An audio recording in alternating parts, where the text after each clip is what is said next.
Thanks very much for coming along, and thanks to the One World Centre for fixing to be here and to Borderlines. And thanks very much for being guinea pigs, because this is going to be the first time that it's my first talk on my forthcoming book, which is coming out in a few months. And there's no Planet B, a handbook for the make or break years. And it's really, well, the background to it is, so a few years ago I wrote How Bad Berners, which was a book all about the carbon footprint of different things, so that people can try and understand how carbon works in our lives, and what's got a big carbon footprint and what's got a small carbon footprint, if we're going to manage this stuff. And that was all well and good up to a point. It tried to be a sort of chirpy and fun book as well as being serious. But it was clear that that wasn't enough to deal with climate change. We needed to really look at climate change from a big picture perspective, which is what the burning question was all about. And it's clear the more you unpick climate change and what does it take to us to get into climate change, it becomes increasingly clear that actually climate change is just part of an even bigger picture. And if we really want to get on top of any of this stuff, we need to look at the whole of the really, really, really big picture. And so that's what this book is my attempt to do. And so my thought is that the challenges that we're facing today as a global society are global and systemic, and they're all joined up. And it really doesn't work to try and deal with climate change over here and inequality over here and food issues over here and biodiversity over here and all the rest of it in separated chunks. You have to join them all up together. And it doesn't work to just deal with the science on its own, or the technology on its own, or the social issues on their own, or the economics on its own, or the business stuff on its own, or the politics on its own. You have to join all of that up together as well. So the whole thing really has to be seen as one big boiling pot, however difficult that might be to do. So this is my really imperfect attempt at trying to do exactly that, put the whole thing into one easy to read, accessible, but robust book. So it's my kind of... So if there's any bits you think that aren't perfect, then I'm totally up for...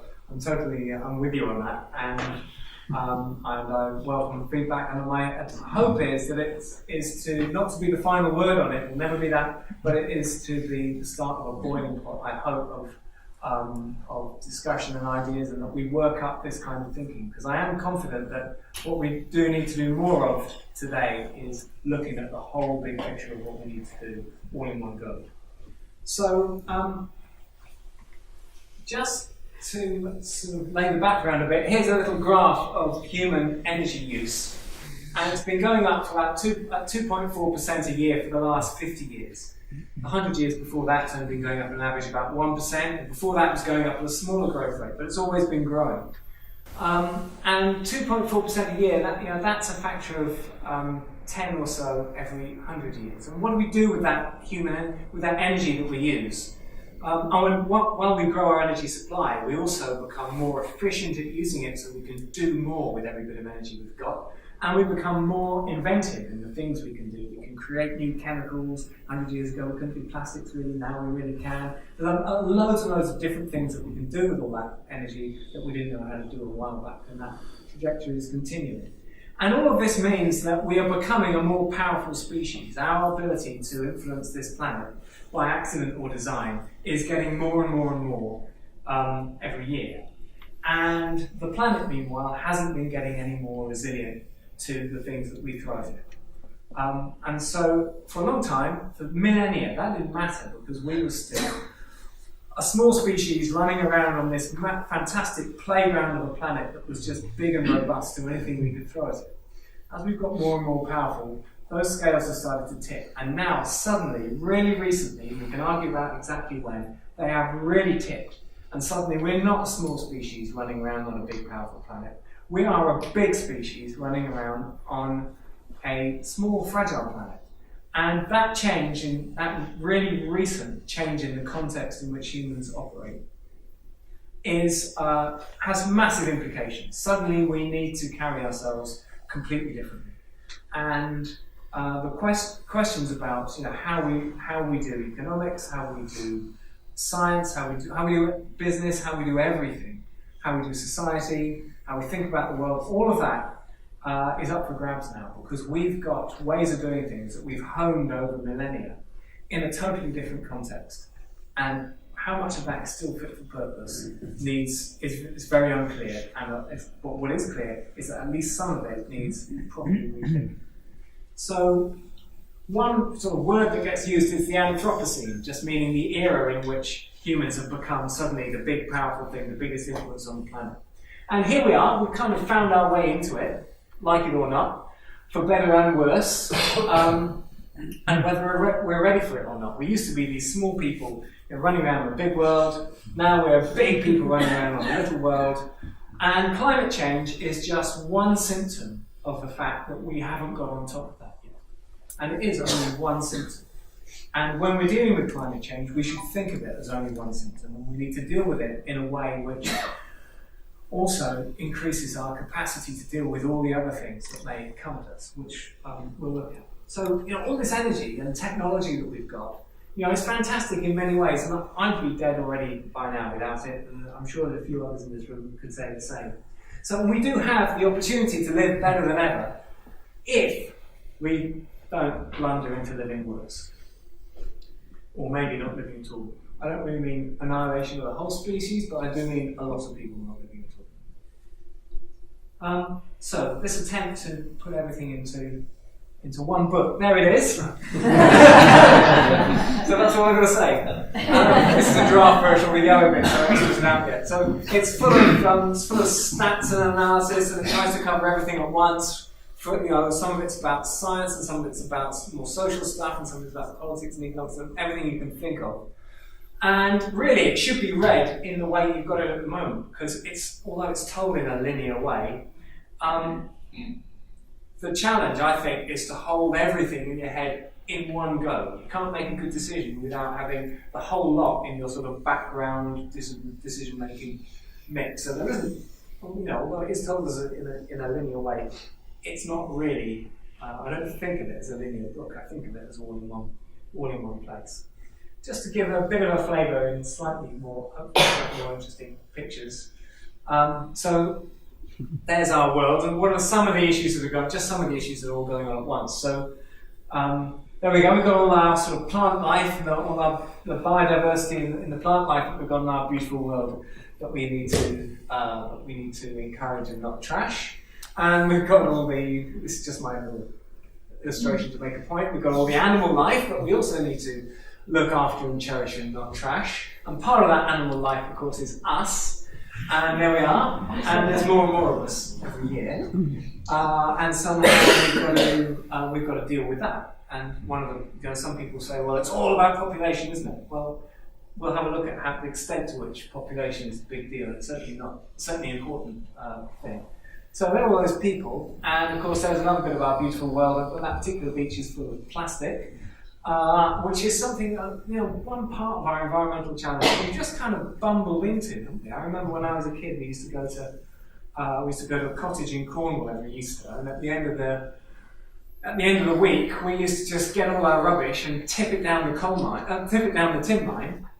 But I remember that it wasn't plastic; it was tins. It was tins and glass, but it wasn't plastic. And so we've just kind of bumbled into this thing, and all that plastic now, which is on beaches all over the world, it is with us as far as we can tell forever. It breaks into smaller and smaller pieces, but it doesn't. When people say it degrades, all they really mean is it breaks into smaller bits. It doesn't dematerialise. And somehow all those people up here have got to be fed, so there's some lovely food, and it's got to go around 7.5 billion at the moment, properly all 7.5 billion, but pretty soon it's going to be 9 billion and maybe 11 and maybe more than 11. And all those people have got to live somewhere, maybe somewhere like this, our lovely capital city, or maybe somewhere like that. This pictures are too small. And of course, one of the issues here is, the huge inequality between some of those living environments. And one question around climate change would be, is it possible to deal with a big global issue like climate change that requires global cooperation and surely requires levels of trust and goodwill between people when the people as well are kind of sustaining levels of inequality that are that high? Is it possible to deal with climate change without dealing with this issue as well? I've got a view. And so So, you know, all this, back to the food again, so where's that food going to come from? There's a chicken farm, there's a cow, there's some lovely Cumbrian sheep. But all these animals, actually, just to highlight another part of the issue, they're all gobbling antibiotics. 2/3 of the world's antibiotics gobbled by animals, and a world in which our antibiotics stop working for us is a pretty scary one. And then, of course, finally, there's climate change. There's some emissions coming out of chimneys, and there's some floods that come from climate change, and there's another way of doing power, perhaps, and there's another way of doing power. So this is just a kind of illustration of all these things and much, much more these looking at together. Yeah, so when I say that you're, I'll just come back to that. When I say that you are the guinea pig audience, you are the guinea pig audience. So every slide you see is the kind of, be full of typos, I'm sure, and there's all these little collages will get hopefully honed over time. But just before we start looking at how we're going to deal with there not being a planet B, I just want to nail the question of, is there really no planet B? Because I was brought up on Star Trek, I'm sure lots of people in this room were as well. And I think it is a serious idea that is gaining traction. And Elon Musk is talking about wandering off to other planets. And even Stephen Hawking, pretty sane, very clever man, he's saying, all this technology we've got is wonderful, it's been fantastic for us, but now it's really dangerous for us, and it'll be at least 100 years until we're onto other planets, so we've got to be careful in the meantime. And I think that sows a seed of thought in people's minds, well, maybe it's only 100 years, maybe this one planet living stuff is only 100 years. So let's have a look at some really, really basic physics about whether or not we're going to be leaving the planet or not. So the nearest planet that could be any good for us to hang out on is about 4 light years. We could go on Mars, but that's going to be, we know that's going to be rubbish to live on. There's no oxygen and stuff. We'd be better off in a cave in a nuclear bunker on Earth. So 4 light years away, it's pretty local in planetary terms.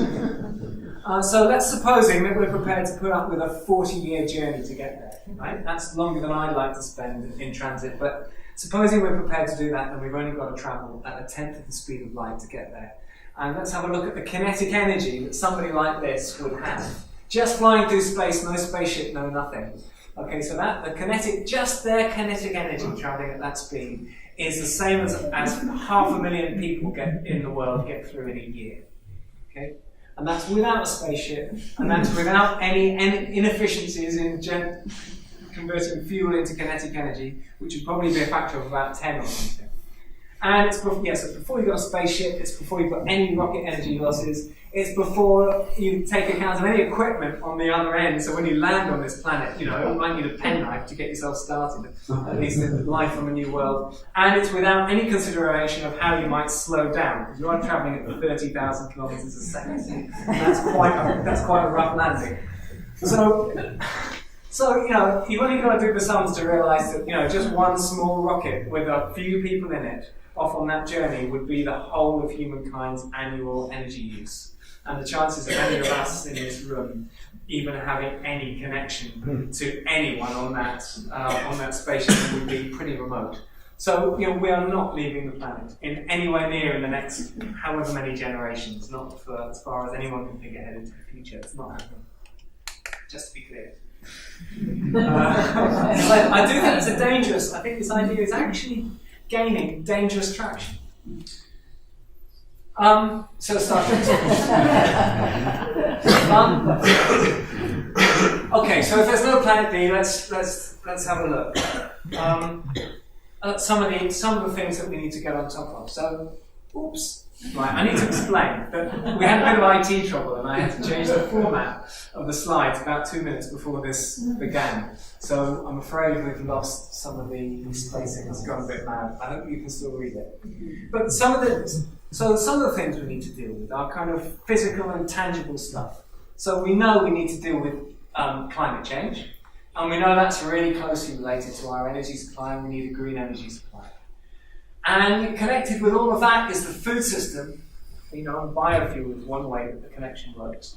But we need to feed everybody properly at the same time. And that, of course, is connected to questions of population and how many people there are going to be, and is there anything we can do about it. And climate change causes greenhouse gases, but there are other pollutants as well, not least plastics that are over here. And we need to do all these things without trashing our biodiversity. In fact, we'll stop trashing our biodiversity. And in all this energy and climate change thing, of course, there's transport we need to sort out. I've touched on antibiotics, and there's ocean acidification, and I've just mentioned artificial intelligence as one more thing, which is a question mark that is coming up on the horizon. Is that a threat or an opportunity or what? And so all of those things need dealing with, just at the kind of, in terms of the hard, practical, tangible questions. But then you've got to ask, well, what would it take for us to solve those problems? Because when I look at, and in the book I unpick a lot of these things in quite a lot of detail, so energy, climate change and food in particular, I really unpick quite hard. And it turns out, happily enough, that all these problems are technically really solvable. It's fantastic. All the solutions really for energy and climate change and transport and food are just there to be had. All the technologies are emerging so rapidly, we can be pretty confident we're going to get there. So the question is, what would it take for us to actually solve these solvable problems? And that takes us into a whole load, inescapably takes us into a whole load of other different things. So if only climate change was only about science and technology. But sadly not. So it takes us into a whole rack of other things, so including sort of truth and trust. It's been big over the last few years, but as the complexity and the interconnectedness of all these issues gets bigger and bigger and bigger, we need the clearest view of reality that we can get. As far as facts are ever discernible, we need the clearest view we can have. But equally, as this complexity goes up, the ease with which that can all be clouded over gets bigger and bigger and bigger. And we've got to get on top of that. We need to somehow get a culture in which there's a real strong insistence that we have more of the truth, and we've got to learn somehow and be far more discerning about who we trust and what we trust, and be more skilled at telling the difference. Inequality, I've touched on this already. I think a lot of these issues, if you look at what it takes to feed the world, what it takes to deal with climate change, what it takes to have the global arrangements that we're going to need to have for our climate change, somehow, to me, it's boiling down inextricably into, even if inequality is something we should deal with anyway, but even if we didn't care enough for its own sake, then, it turns out to be impossible to deal with these kinds of issues and others without doing something about it. The whole question of economics, I'm not somebody who's in favour of just rocking the boat for the fun of it, but these economic frameworks that we've got were born in a different era, and it is really unclear how much of that is to do with this. And I think some of it we can tell needs reframing, need to rethink. And the implications for business are massive.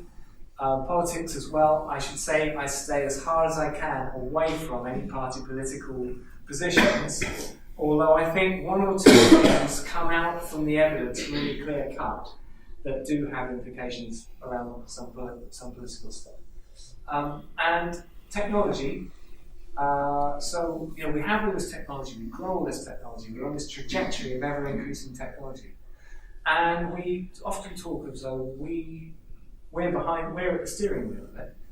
And actually that doesn't seem to me, that's not clear cut at all. Once we've developed a new technology, it's incredibly hard not to use it, especially if that technology gives us an efficiency improvement.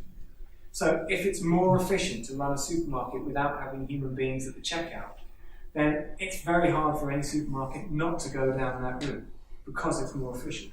Even if it means that your customers get a bit more money and kids coming out of school don't get to have jobs so easily, and even if there are all kinds of implications that just make life that aren't good for quality of life, you still can't go back from it. And you can look at any technology you like and you could say, well, are we in control of whether we have that technology or not? And maybe we need to get more discerning about which technologies we develop and which technologies we push and which technologies we have as part of our lives. And then the whole question of growth, What kind of things in the 21st century is it still okay to grow? It's clearly not okay to keep growing our carbon emissions. But are there some things that it's still okay for us to go crazy at growing? Well, we'll have a look in a sec. And then the question of values, and for now I'll just say that in many ways you could say that possibly everything in this book gravitates down to questions, really, really simple questions of values, possibly. Okay. And then at the centre of all that, maybe there are questions about how humans think. And now that we're in this Anthropocene, maybe we need to rapidly learn how to think much better in some kinds of ways that we've never had to really be good at before. And maybe right now we need to learn some new kinds of thinking or get better at some different kinds of thinking really quickly. So that's the book. Bit of detail coming up. So we'll start with some stuff on food, land, and sea. A lot of this comes out of recent research that I've done with others at Lancaster University, recently published papers, looking at the whole food system from a big top-down standpoint. So to start off, how much food do we grow? Right? This is just in calories. So this is in calories per person per day. I hope you can read everything okay. Sorry, a lot of the slides are in black and white because they come from the books with the copy editor at the moment, and all the images have been done in black and white because they've got them in the book. So at the global level, we grow about nearly 6,000 calories per person per day. So that's really good news because the average human only needs about 2,350. So that's 2.5 times what we need. We're growing per person per day. And in some countries, there's a bit less leeway, but still plenty of slack. North Africa, West Africa, and Central Asia. There's still way over what we need. In America and Oceania, it's nearly 20,000 calories per person per day is being grown. Massive abundance of calories at least. We'll look at the other nutrients later. So let's have a look at what happens to those calories. So here is we're just going to trace them all from the field to the mouth and other endpoints. So this green chunk here, 5,800 and something per day, that's the human edible crops that are grown in the world.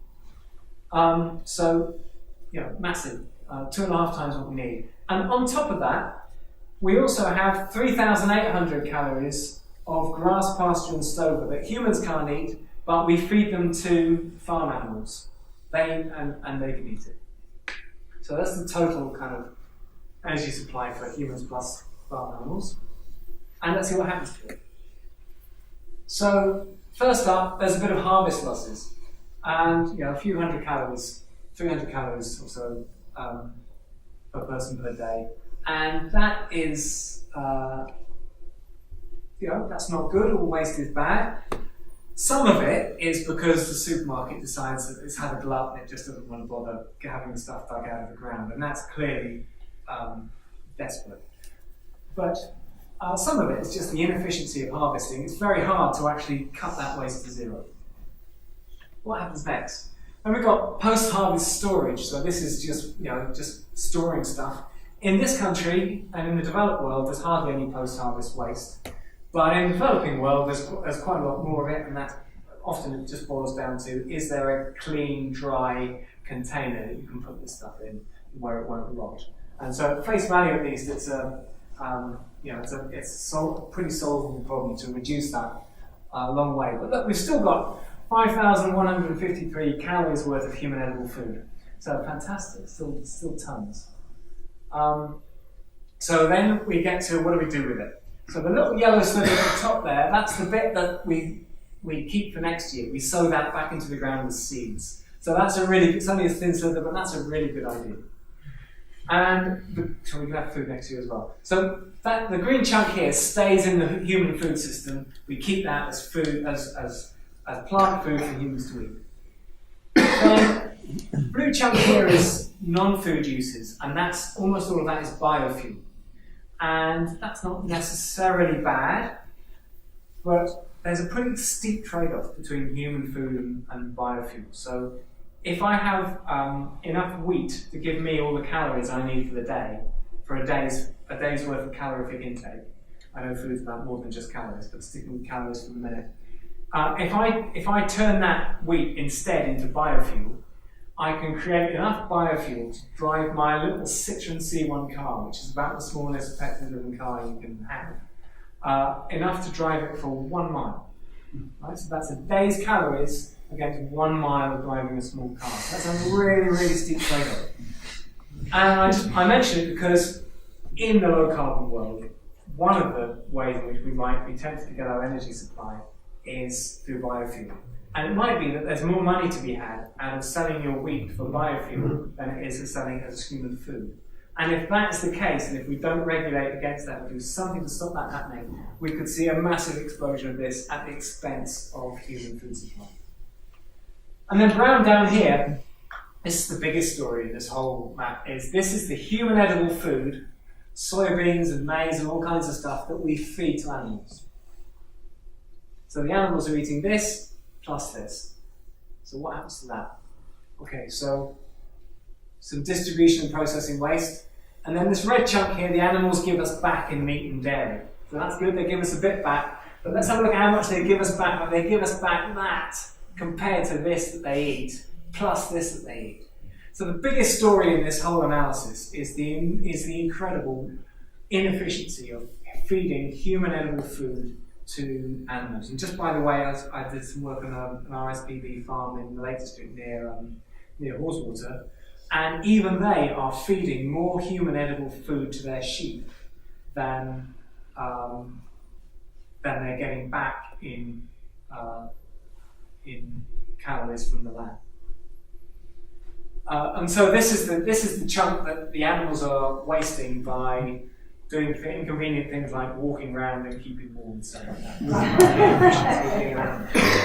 And of course, you can do things to minimise this. If you treat an animal as just purely a meat factory, then you can stop it walking around, and you can make sure that its life is really, really short, and you can pump it full of antibiotics even harder so that it grows faster and stuff like that. So there are ways that you can improve the efficiency here somewhat, but they come at all kinds of other costs.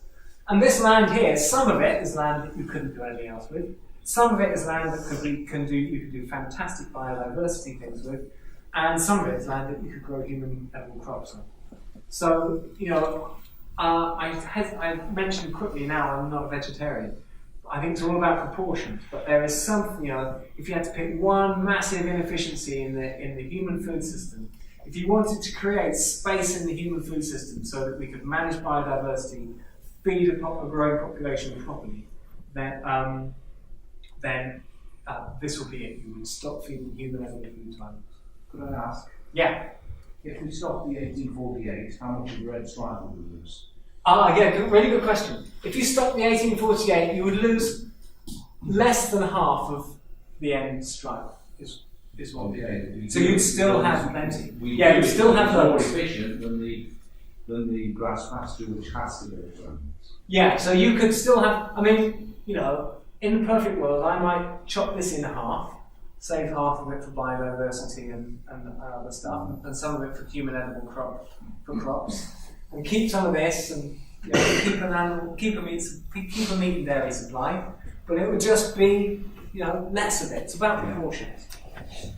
Okay, I'm going to keep going through the map, and I'm conscious of time. The time is going to whiz by. So there we go, that's what we've got left in the food system after that. We add it all together. And then, of course, consumers waste some, and in developed countries like us, we waste loads. And in Africa, they waste much, much less. And then it comes to eating it, and we eat a little bit more than we need. There's about 317 calories. And luckily, when humans get bigger, they get a bit less efficient, so they require more. Food. And I say luckily because if that wasn't the case, 317 calories more than you need every day, you would explode in no time. You'd be dead in not many years. So there's the human food system. The three big things that come out of it is the inefficiency of plants fed to animals. Human edible food fed to animals. Then waste is the second biggest story in there, and of course it needs minimising wherever we can. And the third big thing to keep an eye out on is the biofuels, which is not a disaster at the moment, but it really, really could be. And you could say, well, this is just calories, but and we've got a bit about this in the book. We've done some research on this. We've looked at all the essential human nutrients. We've certainly done this for protein, zinc, vitamin A, and iron, which are the kind of all the most common causes of hidden hunger. And what you find is that animals destroy them all as well. Apart from vitamin A, animals create vitamin A, but the easiest thing to do with vitamin A is just to fortify it. And in this country, for example, you cannot buy flour or bread that isn't fortified with vitamin A. So we just awash with it, and that's great. So it's a really easy solution. So there's really no nutritional argument for meat, provided you have a varied diet. Okay.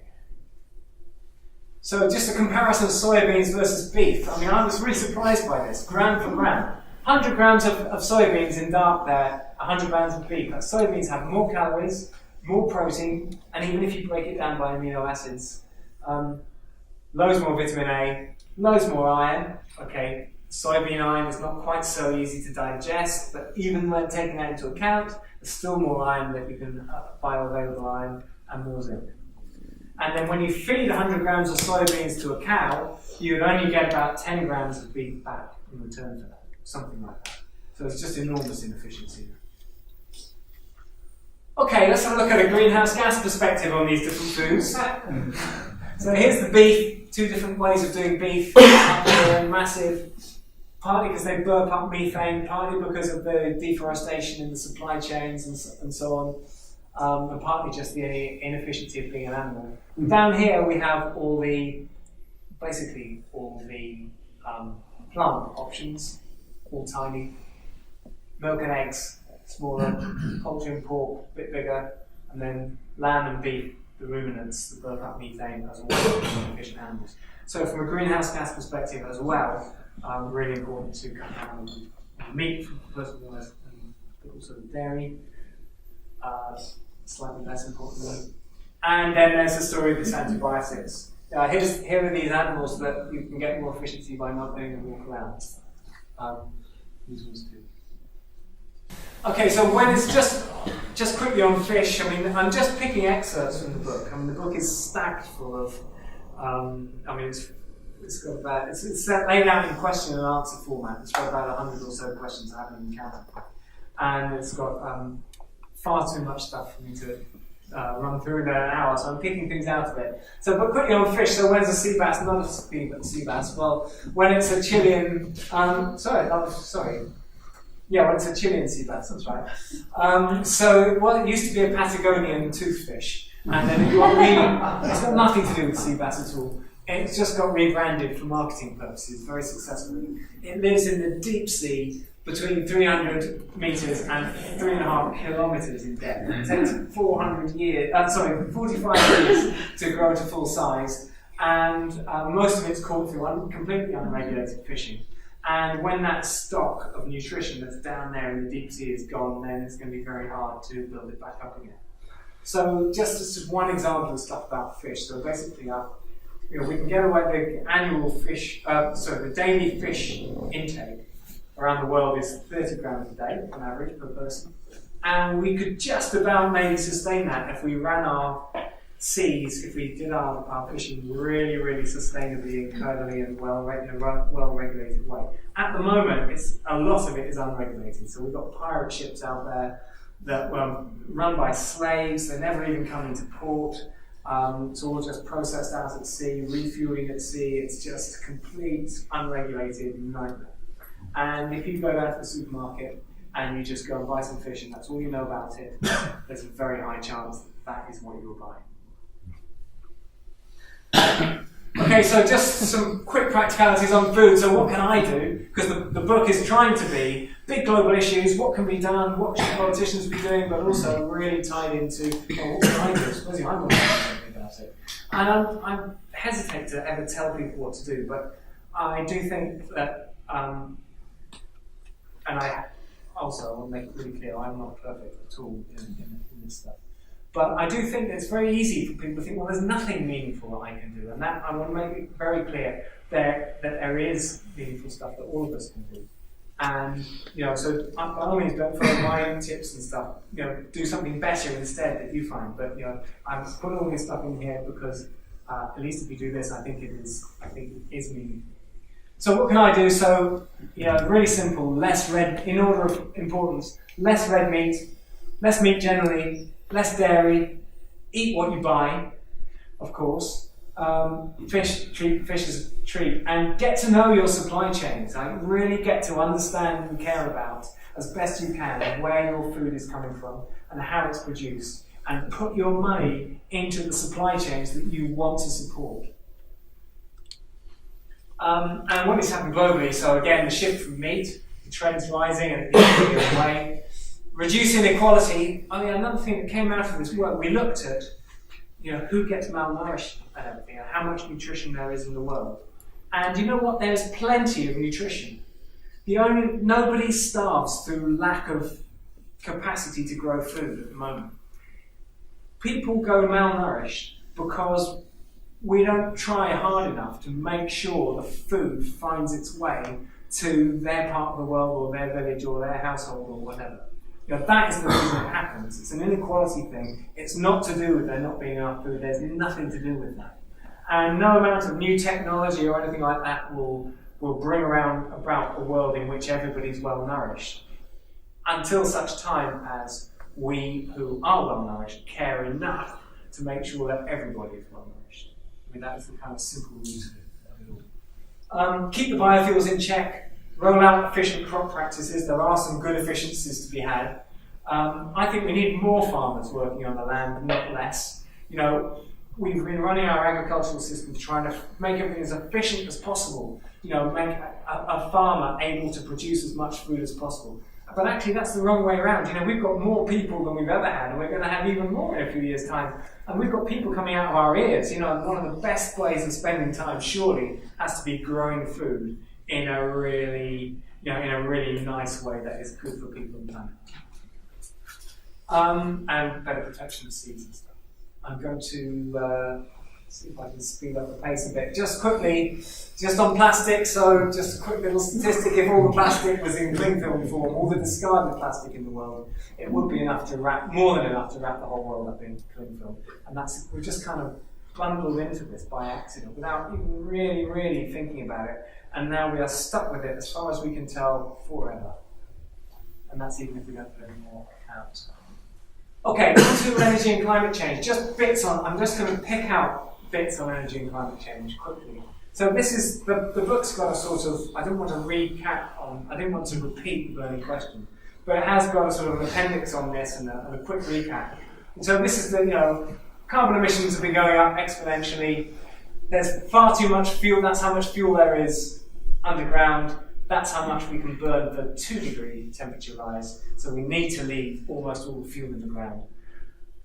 This is just two little assessments on how risky different temperature changes are by the IPCC's, big group of scientists. And they used to say 2 degrees was an acceptable level of risk, and that's why 2 degrees got a lot of traction. And now they're saying that 1.5 degrees is actually as risky as we used to think 2 degrees was. So we've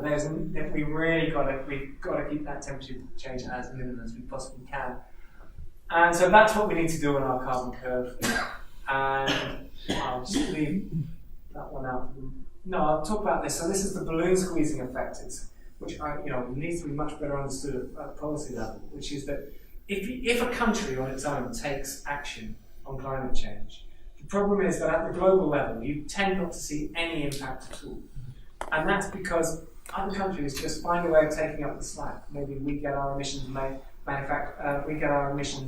our washing machines made in China instead of in the UK, so China takes the emissions, or maybe our economy contracts a bit and China grows its economy, or maybe somebody doesn't sell their coal to us, so they sell it to somebody else instead. But if you're not really careful, you think you've made a saving and it just pops up somewhere else instead. So you have to find a way of changing the things at a global systemic level. So that's why we've got to have a global hard deal to leave the fuel in the ground. At the moment we've got a kind of understanding that it would be a good idea. That's a big step forward with the Paris Agreement. But we need to turn that into a hard thing that actually makes it stay in the ground somehow. It doesn't matter how hard you think that is to achieve, we have to do that. And then this is the really interesting bit about climate change is, why have we been able to sleep on the job for so long? And that's the whole kind of, what would it take for us to solve these solvable problems? Okay. Okay, so on to human energy. So the average human gets to 59 kilowatt hours of energy per day. That's at the global level. So that's like setting fire to 6 litres of petrol. If I did that right here now, I'd make a heck of a mess. That's the kind of energy release that we all, it's not even more actually, do every day. But that's only about 1/7,000th of the energy that hits the planet Earth from the sun. So we're still only using a tiny proportion of it. But our energy use is going up by 2.4% per year. And let's have a look at it. So 5% of our energy is still the oldest source of energy that there ever was. The same source of energy that built the pyramids. That's food going into human mouths. It's still 5% of the whole deal. And then this is transport, just over a third. And then that's domestic, it's in homes. And that's industry. And then that's other stuff, services, all load of bits and bobs. And the really good news about the future energy supply is that the solar revolution, and there's a whole lot of detail on this in the book, but the solar revolution really is waiting to happen, and there are no reason why the world's solar panels can't just go absolutely through the roof. There are stacks of energy, we know how to do it, the price of solar panels is tumbling down, there are no critical resources that we're going to run out of, there are no huge environmental impacts of putting up these solar panels, it's just a doable thing to do. And if we tried to replace the whole energy supply with just solar panels, it would be a blob that size in the world. About 228 miles by 228 miles of solar panels. Okay, it would look a mess if you saw it all in one place, but it's, if you hit it in the Australian desert. It's really, really doable thing. And on top of that, there's wind and hydro and other supporting green energies as well. And we absolutely can replace our energy supply. I know there's transport, there's transmission and storage questions, but you know what? All those technologies are coming along really nicely as well. It's a totally solvable problem. If we keep growing our energy supply, that might be a different story. We'll look at that in a minute. And who's got the sunlight? So this is each country is scaled the amount of sunlight it's got, and then the colour scheme tells you how much per person. So we are looking very skinny and pale up there. Actually, we are the 7th worst country in the world in terms of sunlight per person. 7th worst in the world. But partly because we're crowded and partly because we get some rubbish weather. Australia has 200 times more sunlight per person than we've got. So why would they be bothering with their coal? I mean, they're just sitting on a land of opportunity. They could be using their solar power to desalinate water, pump it into the desert, and provide half the world's food. They are just absolutely sitting on an opportunity. It's pretty good for states. Even Russia is really well placed. All right, its sunlight's a bit rubbish in terms of the quality of it, but as the price of solar panels comes down, we get better better able to capture sunlight, even when it's pretty thin. They're sitting on a massive resource as well. Bangladesh is the worst place to be. It's got, from every perspective. I mean, sunlight per person is quite a good measure of your ability to meet your energy supply and maybe your ability to feed yourself as well. So Bangladesh is getting flooded by climate change. Hasn't got much land to feed itself with. It hasn't got much capacity for an energy supply, and it hasn't really got that much else that it can sell to buy those things in either. So it's kind of, you think it's tricky for the UK, it's a lot trickier for Bangladesh. And Africa, encouragingly, is looking really big on this map. That's got to be good news. So this is just, when I first did this graph, I thought it was a coincidence, but it's not, of course. This is how much the proportion of the world's fossil fuel that different countries have got. So USA, the black's coal and the other two colours are oil and gas. So the USA, China, Russia, Australia, India, Venezuela, Saudi Arabia. So these are the big hitters in terms of the fossil fuel. And this is how much of the world's sunlight each of those countries have got. And they marry up, generally speaking, really nicely. A few exceptions up here, and Qatar would be in trouble. But even Saudi Arabia, you know, I think of it as being oil dependent. It's got some fantastic sunny desert. And this, of course, isn't a coincidence, because the places with the most sunlight built up the most fossil fuel around the millennia before. But so, you know, by and large, that's quite nice, because it means that, you know, the countries that it allows most of the big fossil fuel countries to make the transition. Germany is an exception, but they've only got rubbish coal anyway. Okay, on to the next slide. So this is just what I told you, what a big opportunity solar power was, but I just want to say that this is about, you know, can we keep growing things? If we keep growing our energy in the way that we are, that's our one dot now. In 100 years' time, we'll need about that much, so all those 10 dots.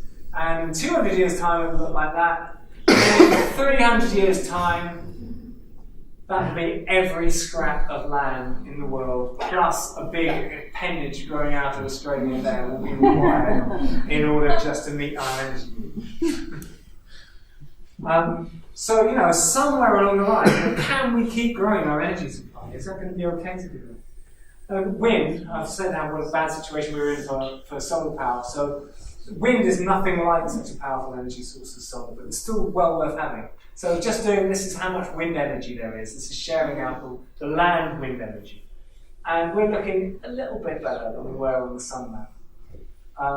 Australia's still looking great. Africa's got a bit skinnier. But wind is nothing like such a good source. Nothing like so much energy in it. So there's loads more on energy and stuff in the book, but I'm going to move on and there's loads more on travel and transport as well. But I just want to show you one thing, which is that in the low carbon world, if we want to travel, virtually all our travel is going to require land. Whether we use that land to grow wheat or some other crop, to grow biofuel to put into a car, or whether we use it to generate electricity to put into a car or a bike or something, or grow wheat to turn into bread to power a bicycle, or whether we use it to grow a biofuel for an aeroplane. Somehow it's going to take land in order to provide energy for travel. So let's have a look.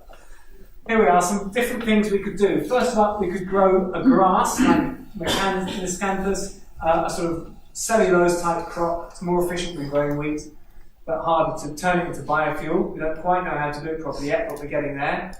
And use that to power a conventional petrol car. Or we could grow wheat and turn it into bread and eat the bread and get on a bike. Or we could have solar, get the sun's energy and just go straight into a solar panel and use the electricity to power a car. Or we could have that electricity from solar power and use it to power an electric bike. So let's see how many miles we can get out of those different, how many miles per year we could get out of a square metre of nice sunny Californian land. So look, if I can get this to work. Yes, there we go. Oh, sorry about the size of it. I'll change the size of this in a future video. So I hope you can read that. That's 5 miles. And there's a little piece of string there that illustrates the 5 miles you could get out of growing biofuel for a car. And if you grow wheat and turn it into bread and power a bike, you can get 24 miles, so you can get 5 times as far. But still, only 5 times as far. Okay, so next up, the electric car, suddenly 1,000 miles. Solar panels are so much better at capturing the sun's energy than plants are, that we've got a massive efficiency improvement, and electric cars are more efficient than petrol cars. So one way or another, we get a massive improvement. But the real hit, of course, is the solar-powered bike. Actually, as a cyclist, I'm a little bit sad that the conventional bike didn't win hands down. But there we go. So there we go. And there are, of course, other benefits of doing conventional old-fashioned cycling. There'll still be a place for that in the world. So there's lots more in the book about kind of, how we're going to fly in the low carbon world. That's one of the big deals. What about boats? But I'll move on from this because I've got to just cherry pick it. And so, so what have we talked about? Energy, climate change, food, population. I'll just say quickly for now, I'm going to need to race along, that population is 12 billion careful people could live well on this planet. 1 billion careless people will trash the place in no time. So it is an issue, but it's not the killer single issue that some people say it is. There's a little bit in the book about population and what we can all do to keep the population under control. What else I want to talk about just here? I'll leave the rest. There's bits on the rest. But now onto the stuff in blue here. Onto these, and I'm going to just have to skim a bit. But so growth first up. Sorry, I have to read it out. So 2 big questions for the Anthropocene. What is it okay to keep growing? We've been able to grow as a species and expand and find new continents, but now that's got to change. So is there anything we can still grow or not? And if there's something we can't keep growing, how can we reach a point where we're genuinely feeling satiated and we don't want to keep growing anymore? So we can grow our renewable energy supply like this, fantastic. I've already said I think that's really, really doable. But if we grow our energy supply at the same rate, we've got to bridge the gap. If we're not careful, we could have all that lovely renewable energy and just have the fossil fuel supply as well. Right? We have to make sure that one replaces the other. So somehow we've got to start finding ways of holding the demand down, in ways we've never done before. So here's my little sketch of some of the different types of things we could grow and whether I think they're healthy or not. So I don't think we need to stop thinking about growth necessarily, but I do think we need to change the flavour of it a lot. So we definitely need to stop growing greenhouse gas emissions, that's very bad. We need to stop growing meat consumption, that's almost as bad. GDP, actually, it's just an abstract human thing. It's got no physical reality to it. It's dangerous, it always tracks with increased environmental burden, but it needn't necessarily in principle. So yes, it's dangerous, but I don't think it's necessarily, I actually think it's more of an irrelevance, to be honest. It's just money, who cares? It's got no actual hard bearing on physical reality. If you create a world in which nobody does any favours for free, you push the GDP up. It's kind of ridiculous. Population is pretty dangerous, tricky at best. Probably been too generous in that. Travel miles, energy is almost certainly dangerous.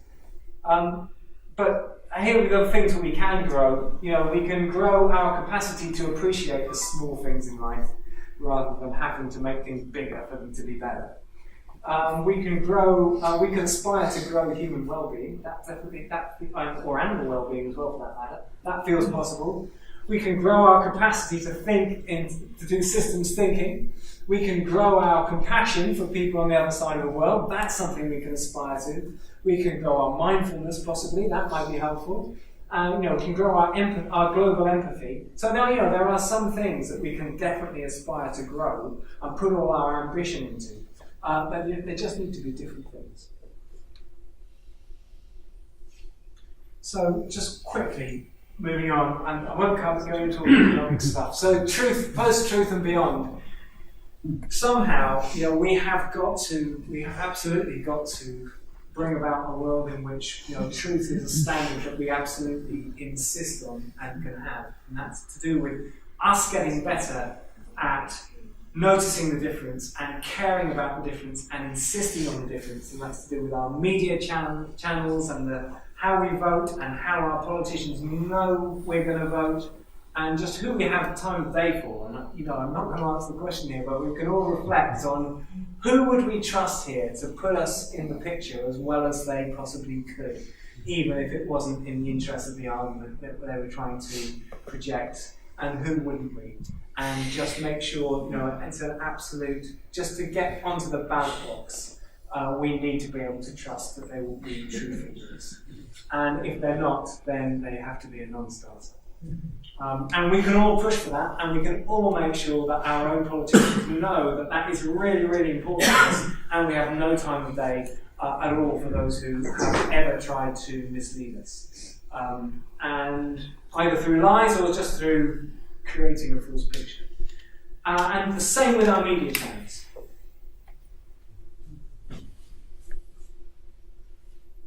And there's stuff in the book about, I've tried to give my thoughts on how can you tell, because it's quite hard to tell who's telling the truth, what's a trustworthy source. And I've tried to put some simple guidance on that. So, on to some stuff about inequality. I'll just touch on a couple of bits in the book. Why are most Americans so much poorer than most Italians? So there's America, that's the average wealth of American people.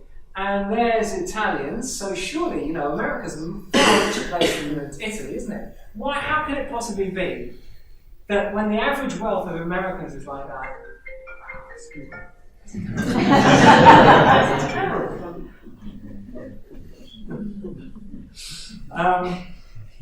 How can it possibly be that that most Italians are richer, quite a lot richer than most Americans?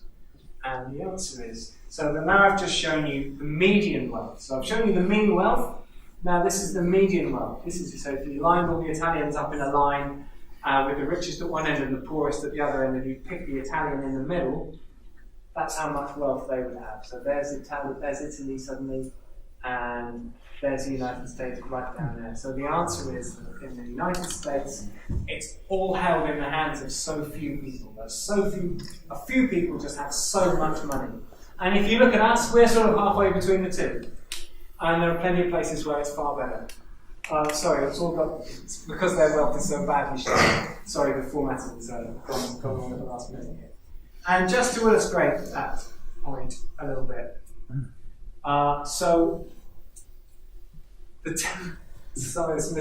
the 10 wealthiest Americans could quadruple the wealth of the poorest half of Africa. 10 people could quadruple the wealth of the poorest half of Africa, and you wouldn't have to inflict poverty on them. You could still leave them with $1 billion each. It wouldn't be excessive hardship. And of course, if you apply that to the wealthiest 10,000 people in the world, or the wealthiest million people in the world, or whatever, and there's probably some people in this room have read The Spirit Level. That's a brilliant job of flushing out beyond a certain level of wealth. But it actually does zero to your well-being to become any richer. It actually does zero. And yet it still kind of gets clung onto it in a kind of way. So that's something that and there's a whole lot of stuff in the book about what is it, what changes in the dynamics between people that when beyond a certain level of wealth, money seems to become a magnet. The more you've got, the more you can have. And how could we change, if we could find a way of changing that dynamic so it didn't become like that, and it was more random the way that money sort of shifted around between people, then it would be the levels of inequality would just completely shrink like that.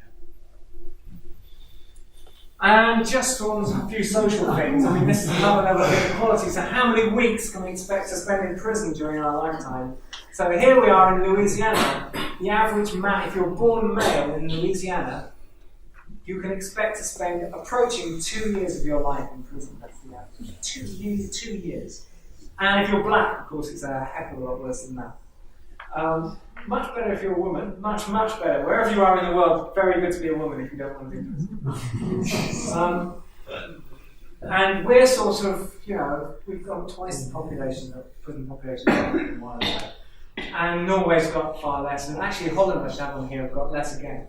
But Norway spends 3 times as much on everybody that they put in prison per person than the United States does. And that's because they believe in being nice to them. And they actually say, well, a prisoner is a human being as well. And go ask ourselves the question, do we want them to come out of prison angry or rehabilitated? And it's kind of a no-brainer. Whereas, in Louisiana, it's a profit-making business. It's in the private sector. Sheriffs get money by keeping their prison stats up. So there are actually police going out there keeping up the quota, just making sure they arrest enough people. So completely different ways of looking at prisons, which kind of feels central to just I said at the start we've got an opportunity to live better. Well, this is just, it's just so, we could just be doing so much better than this. So I think a lot of things, I can't go into detail of exactly why and how, but a lot of it tracks back. At the end of the day, tracks down to this question of values. And, so for my money, it's something like 3 really, really simple values. If we want to live well in the Anthropocene, these aren't just nice to have values. I'm not trying to kind of just preach from a worthy point of view. These are from a practical point of view. Whether or not you want to have them anyway, if we don't have these values, we're all going to have a bad time. And if we can adopt these values, then we're all going to have a much, much better time. So first up, all people of inherently equal value as human beings, no matter what, no matter where they come from, no matter what they've done, actually. And I'm sure we could debate this one pretty long and hard, but and it's easy to say it, but if you think about the value that we actually give, even very hard to live in this country in a way that really treats the life of somebody in a poor part of the world on the other side of the world with equal weight. It's incredibly hard to live by that. We need to respect the whole of the world, including all its life forms. We can argue about whether animals have. My son asked me, is a woodlouse if you have a woodlouse the size, what's more important, a woodlouse or a human embryo of the same size?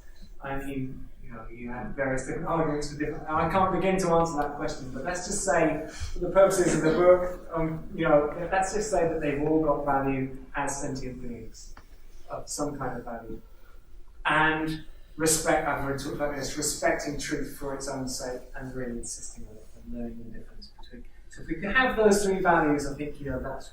If you had to boil it all down, maybe that's where you get to. I'm a bit over time, but I've still got 2 slides to go. I'm going to finish up on this human thought thing. I've got a whole load of stuff about business. I do a lot of work with business, tech giants, and so on. But I'm going to skip over it. Time's gone. But these are 8 new thinking skills that I think. It's not that we can't do them at all, but we need to get better at them all. So first up is I think we need to get much better at seeing the big picture. The whole world, even the bits of the world we can't see, we need to get much better, all of us, and definitely our politicians, at having that perspective. Which means we need a whole lot more global empathy, caring enough about people on the other side of the world that we're never going to meet. So much so that it changes what we buy when we're in shops. For example, we need to get better at thinking further into the future and imagining the future beyond the end of our nose, definitely beyond 4 years, beyond 40 years, beyond more than that. I think we need to if we're going to stop growing things that are harmful to the planet that we're on, we're going to need to get better at enjoying simple things on our doorstep. This is one skill I'm not so brilliant at. And we're all sort of better at some of these than others. I think this truth thing is a mixture of self-reflection and our critical thinking capacity, just working out how to pull an argument apart and find out whether it's telling the truth or not. And unpick the motivations of the source and the competences of the source and so on. And then this ability to understand complexity and complicatedness. We've got more of that as well. We're quite good at that as a species. And I think we need to get better at joining it all up and putting it all in one place, which is why I wrote the book. And I just want to end. So what can I do? I've got some thoughts on what can I do. I better skip over this, I've talked for too long. But I just wanted to end with what might be aimed for. So one thing we don't spend enough time, I think, doing is dreaming about the world we could have. Because we really could live. Everyone thinks it's a hair shirt to try and deal with all these issues. It's going to be a problem. We could live so much better. And this was just my quick attempt to try and kind of put some images together of, life could be like that. I think all the things in there are pretty good. And there's a little space for an aeroplane down in the corner if we can. We can have some of that, we've just got to be really careful with it. There's the solar panels and the shared electric cars and people just in communities of very different race enjoying themselves and learning things and keeping fit and having delicious food in a beautiful environment. And living in lovely cities that are vibrant and compact and, well, the rest of it, and loads of biodiversity as well. And so that's what there is to aim for. So what's not to like? I talked a little bit more than I meant to, so that's it. So that's my flavour of the book. Thank you for listening.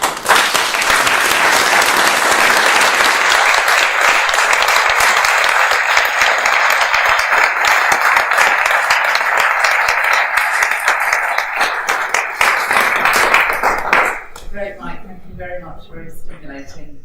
Any questions from the floor? You stated very clearly that a lot of the big issues can be technically solved, and it seems that the challenge is to persuade the powers that be. And how do we do that? I mean, obviously, it'd be great if you could get a lot of people in positions to perhaps read your book, but that may not happen. So, I mean, you're preaching to the converted in here, so it's how we get that message across to people who only have, business interests or the next 4 years in politics or whatever. It's effectively changed at that level. That seems to be what's going to make the difference. Actually, something I haven't talked about, so I wish I probably should have, and there's quite a bit about it in the book, is so when everything's so big and global, what can any of us do? Because each one of us is just a speck. We're all just one of 7.5 billion, and so it's easy to think there's nothing any of us could do. I know people who sort of say, well, I would do something, but it won't make any difference, so I won't bother, which is just one more form of denial. And equally, it is valid to say that there are all these system dynamics. If you're not careful, you carefully don't fly, and you carefully, cut your electricity bill, and someone else just turns their electricity up and takes your flight and makes no difference. So, that is a worrying. So I think there's plenty that loads of individuals can do. And I think it's about stepping back and saying, how can I help to create the conditions under which the big global systemic change can be made possible? And it comes from, there's a cultural dimension, and there's all kinds of dimensions to it. So perhaps I should go back quickly to this slide. So what I think you should do, okay? So I think, learning the thinking skills, I think in really insisting on our politicians raising their game by 100 miles. Right? So don't vote for a politician who doesn't get climate change completely. Just don't do it. For example, be really discerning about truth. I've talked about, and take all of that thinking everywhere, into the workplace, into the pub. Just try and take, take it to all corners of life. And be really discerning about everything to do with money, how you spend money, how you earn money. How you invest money, because we steer the future with the world that we've got, with the money with the way we push money around, and so be a role model as best you can without beating yourself up. I mean, people say, well, it's easy. One criticism is, and one excuse is, well, I don't want to be a hypocrite. I mean, I think if you aspire to something difficult, you have to be a hypocrite. It comes from the easiest way of not being a hypocrite is just to say, well, I don't care. I'll just live however. So don't. It's not about beating ourselves up. We've all got things that we do well in life and things we're not so good at. But it is about trying to be the best role model we can, be enjoying ourselves doing it, and then it becomes kind of more viral. If you can find a clever way of having that local holiday that doesn't involve a flight, that you have such a fantastic time that everyone who you talk to about it starts going, God, I think I'll go on a holiday like that as well. Then that's starting to create the shift, And the more everybody knows and everyone in this room cares about this stuff, and the louder and the friendliest possible way, the louder we are about it, that is how you put the pressure on, I think. And then I think we should spend a lot more time dreaming about the future that we want. We don't spend enough time dreaming about how fantastic it could be. Okay, any more questions? Yeah, it's good that you stress what we do as individuals, but given that this is a global problem, given that we should catch the sun in Africa and use it wherever we are, are you in favour of globalisation in politics? I am in favour of governance at every level. So there are some things that, some of the things we face now are global problems. There's no getting around that. So climate change, it doesn't matter where in the world those carbon emissions come up, they affect the whole world. And that requires global governance, right? I think it requires a carbon price somehow, various different mechanisms around it, but, it has to be something that provides at a global level a constraint on that carbon, and it's got to be the world over. You know, the whole world has to sign up to it. So I don't imagine sort of one world government, sort of presiding over the whole, over all of everything. But there needs to be the capacity to manage global issues at the global level. Absolutely. And when you think about the way global politics goes at the moment, I mean, we're going to need completely different relationships with Russia and the US and all those things, and Iran and all the rest of it. All of that. We can't be getting on top of these things while all that's still going on. So we just need to raise the game a lot. But power doesn't relate to competence. Say again? Power doesn't relate to competence. No, and that's partly because we don't always insist on it. Right? So I think who creates the change? And we can say, well, the politicians have to make the change, and the politicians say, we just have to do what the voters want, and so on. And everyone can sort of push the blame around a bit. And actually, we can all push in the right direction. And we can, even if just by voting, but I think we do more than just by voting. We can push our politicians to not get away with it. There are people in UK politics at the moment who should have been laughed out of their, should have been laughed out of their careers. And we don't do that, and we need to raise the game on that.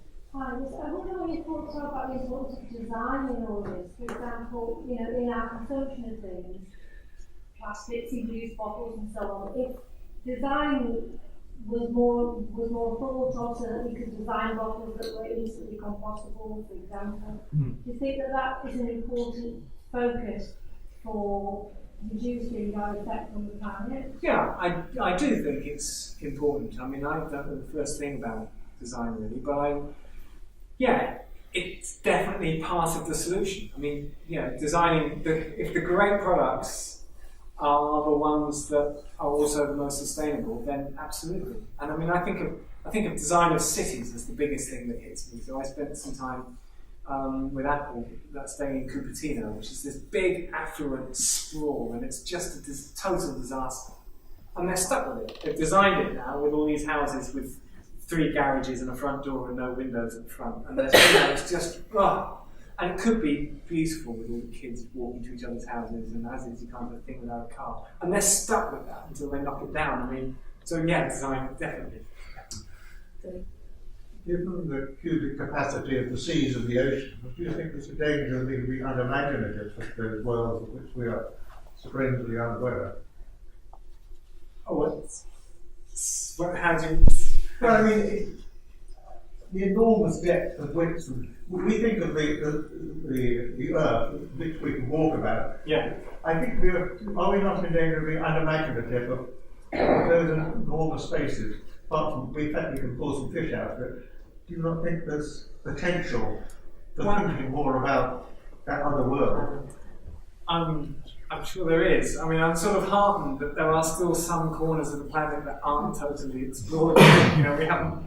But then again, you could just expand into them. All right. But just to ask questions about it, we always think about the territorial rather than the oceanic. Yeah, I'm sure they're really interested. Yeah. Yeah. Thank you. Can I ask, is it possible to model all these interactions on a global scale and get some insight into the best policies and the best methods of implementing policy? And I have in mind that I'm familiar with the early work on this sort of thing, World Dynamics, by J. Forrester from the Massachusetts Institute of Technology. And they were modelling, very early computer model of all these interactions about agriculture and population and economics and investment in this, investment in that. And they came to the conclusion, with limits to growth, that the world's population was going to crash in the middle of this century. Now, I wonder, is that work being followed up by yourself and your group at Lancaster? And has such work actually led to an evaluation of that idea? The answer is, I don't know. I don't think it is being done by people at Lancaster, to my knowledge. There are people looking at big system stuff in some ways, but I don't know of people who are joining it all up together in a sort of model of everything in the way that you described. Sounds like a good experiment. The idea that you could predict that the population will definitely crash and feels a bit determinist to me. I meet a lot of determinists on all sides of the argument. People who say we'll be fine because we've always been fine. The dinosaurs could say because they said that as well until they weren't fine as well. And I meet people who say that you just look at our species, you can tell how rubbish we are. We're definitely not going to be fine. We're just going to keep going until we crash. And I just think I live as if there's such a thing as free will. If there is, then it's definitely not proven that there isn't anything to play for. So I wouldn't say it's predetermined that we're going to crash, but it definitely looks on the cards. I'd like to see more of that knowledge. What's the timescale that you think we need to have to solve the problem? Well, these are the make or break years. How many make or break? We're in the middle of them now. We could. There's a lot of uncertainty, so we don't know. But for example, there's work coming out now looking at chances of if we get to 2 degrees, what are the chances that we will trigger some positive feedback systems that will suddenly create a step change in the climate and make things abruptly worse for us? Well, they're saying quite high at 2 degrees. Well, the timescale for 2 degrees is not that far off. We're pushing up against it within a few decades, and would be this century kind of thing. Would be the chance that we might trigger something earlier than that, but the point of no return in which it's very difficult to row back from it. We can't tell, but I mean, it's could be next week, could be next decade, could be next few decades. It's all uncertainty. The risk just grows as we go, but it's not more than 100 years.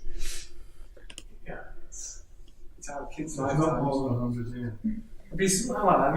Nobody knows for sure, but it doesn't from all the evidence and balancing up. And I'm only talking about known issues here. But I mentioned plastics. But when we started, developing these fantastically useful plastics and realizing we could carry our stuff over from the supermarket and wash it, no one really thought, we're going to be sticking this stuff into the world and we are stuck with it, for all time. So we just kind of bumbled into that thing, and now we're suddenly all woken up to, oh God, it's too late. We can't not have plastic anymore. That's the way of technology anyway, the way technology develops, and we can do it, so we have to do it. Yeah, we can do it, so we have to do it. And we end up with whatever. We have to be really, it takes a lot of forethought to head a technology off. I mean, if it's really obvious, like if it's a nerve agent, then we're going to have a global understanding that we shouldn't use it. And that most of the time gets most. You can't put it back in the bottle. You can't put it back in the bottle, yeah. So, but we don't know. There might be stuff we've already crossed the threshold and we don't even know it's exists. Just on that point, we did manage to get rid of CFCs. Yeah, we did. Yeah, true. And so there's hope there. I've enjoyed what you said tonight, but I was really saddened when you said that Star Trek is science fiction. Because for me, it relates a bit to number 7 there. In Star Trek, I always imagine, what is Earth like? Not what's happening out in space, etc. Where did it come from? What's the planet like? And they seem to live in a post-scarcity world without money, where everyone is working together. There's all kinds of the compassion and stuff that you mentioned earlier on there. I've always liked that aspect of, that's the kind of the dreaming part you're talking about, that's the kind of world you want to live in. So therefore, how do you measure the steps that you are prepared to take in that direction, from the small things to the big things? But I do agree the big problem really seems to be about this convincing your politicians and changing power structures around the world. I was at a talk by a man called Walter Jenner, from Australia, who has said that one of the ways that we can fight climate change is by introducing more soil. Sounds like a very, very simple thing. Produce more soil in the world, have more meadowlands, have more forests, have a different kind of farming, etc. And his way of describing that was really very scientific and fun and enjoyable, and it was a wonderful talk, and he was representing about 1,000 farmers over Australia. And he's been going around the world trying to talk to organisations, governments, etc. And people say governments and people in whatever part of the whatever department of government listen. They do listen, but they're a politician. Then what do we do? How do we convince us? How do we convince them? And I think that is the frustration I feel, and how we should step from the personal what we're doing to the next step. How do we go further than that? Yeah. And we're seeing people being arrested for protesting fracking, for example. We're seeing people die from floods. We're seeing what's the next step to take? There's so much. There's an idea of compassion. Has only got a limited distance that it travels from your body almost. How do we take that next step? That's a bit of a position to explore as well. Well, I mean, so one question is, what point do we take to the streets about all this stuff?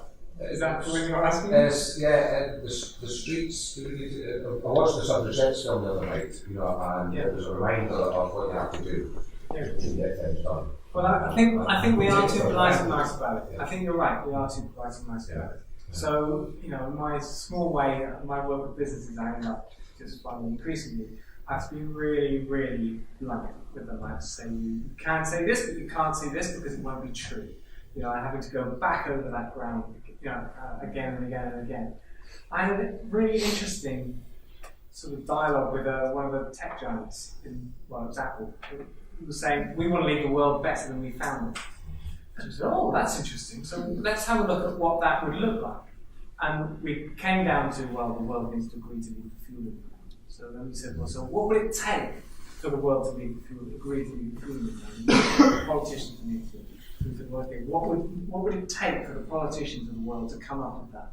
And we looked at all the different things that influenced them. And there was science and technology in their electorates, and they need to be confident that businesses could survive, and all the rest of it. And the technology was in place. And we mapped it all out. And then we said, what would all those things take? And there was stuff about the media and the pop, the cultural stuff and the education and all sorts of things.